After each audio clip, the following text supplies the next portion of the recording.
വണ്ടി ക്രോസ് ഇടുന്നേക്കാണ്. വണ്ടി എങ്ങനെ വണ്ടിന്റെ സൈഡ് വേറെ വലിച്ചടാ நண்பர்களே.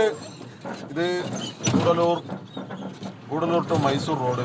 இந்த யானையை பார்த்துங்க, ரொம்ப டேஞ்சரான யானை. யாரையும் ஒன்றும் பண்ணாது பாருங்க. வண்டி வரும்போது கரெக்டாக நடு ரோட்டில் வந்து பிளாக் பண்ணுவான் பாருங்களேன். இது எப்பயுமே ரெகுலராக அவன் வருவான், ரெகுலராக இதுதான் பண்ணுவான். அப்படியே இப்படி பிளாக் பண்ணிடுவான் முன்னாடி. இங்கே பாருங்க நின்றுட்டு இருக்கானா, இப்படி பிளாக் பண்ணிட்டு என்ன பண்ணுவானா, முன்னாடி வந்துட்டு பாருங்க வண்டியெல்லாம் வந்துட்டு இப்படியே செக் பண்ணுவான்.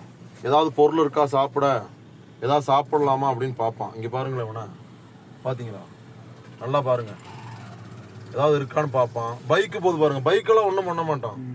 இந்த வண்டியில் ஏதாவது சாப்பிட்றதா சாப்பிடுவான், வண்டிக்கு ஆசீர்வாதம் பண்ணுவான். வண்டியில பருப்பு அரிசி எல்லாத்தையும் தூக்கிட்டு போயிட்டான் பாருங்க. ஆனா ரொம்ப நல்ல மனுஷன். யூடியூப்ல